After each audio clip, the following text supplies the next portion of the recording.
contradictoirement à l'audience publique et à la motion des lois du Sénat. Puis la Constitution de la République démocratique, l'article 140. Puis la loi numéro 023/2012 du 18 novembre 2010 portant code judiciaire militaire à cet article 1, 2, 21 et suivant. Le décret du 30 janvier 1940 portant code pénal congolais tel que modifié et complété à ce jour. Dans ces pertinents articles 79, 81 et 85. Puis l'ordonnance d'organisation judiciaire. Puis les dossiers de la cause.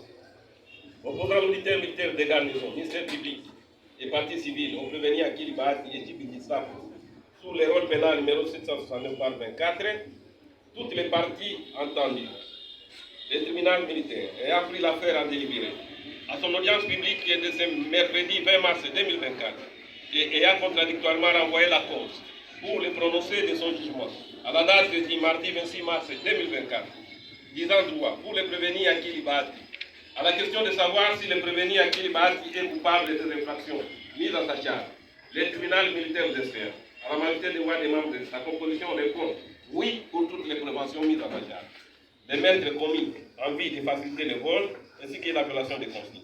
À la question de savoir s'il y a lieu de retenir en faveur du prévenu, reconnu coupable des circonstances atténuantes, des causes de justification objective ou subjective, des causes absolutoires ou les sursis, le tribunal a répondu par non. À la question de savoir s'il y a lieu de lui appliquer une sanction pénale, le tribunal militaire, à la majorité des voix des membres de sa composition, répond par oui. En conséquence,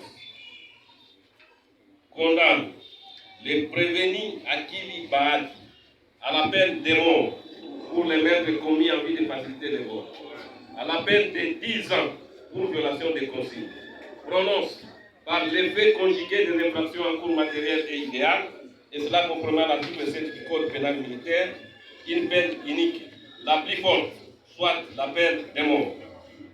Mais les frais de la présente cause à charge du trésor public. Pour le prévenu Djibouti-Sap, à la question de savoir si le prévenu est coupable de l'infraction des maîtres commis en vue de faciliter le vol, commis en participation criminelle mise à sa charge, le tribunal de Serre, à la majorité des voix des membres de sa composition, répond par oui. À la question de savoir s'il y a lieu de retenir en faveur du prévenu reconnu coupable des circonstances atténuantes, des causes de justification objective ou subjective, des causes absolutoires pour les faits. Le tribunal militaire de Serre, à la majorité des voix des membres de sa composition, répond par non. En conséquence, condamne le prévenu Djibouti-Sap également à la peine de mort pour les maîtres commis en vue de faciliter le vol. Mais les frais de la présence du code à charge du trésor public prononce la restitution des téléphones fixes.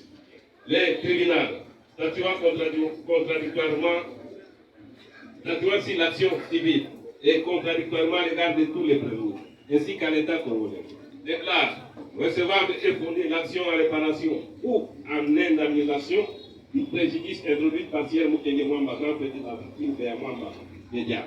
En conséquence, le tribunal militaire de Sahel condamne le prévenu à Kilibati solidairement avec la République démocratique du Congo au paiement de l'équivalent en francs congolais de 10 000 $ américains.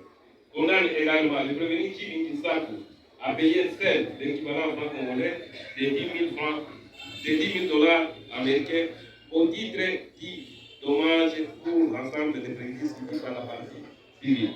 Ainsi jugé et prononcé à l'audience publique de ce jour, à laquelle on prit part le major magistrat Massoudi Manara, président, commissaire principal Bidoya Batupi, Moutambaï Kadiata, capitaine Kande Robert, commissaire principal Tchabamon, tous membres avec le concours du lieutenant magistrat Isaac, Sititi de l'unité militaire de garnison, et l'assistance du capitaine Mouchipa Imande, Jean Bosco, greffier de cette juridiction. À nos pieds, repos.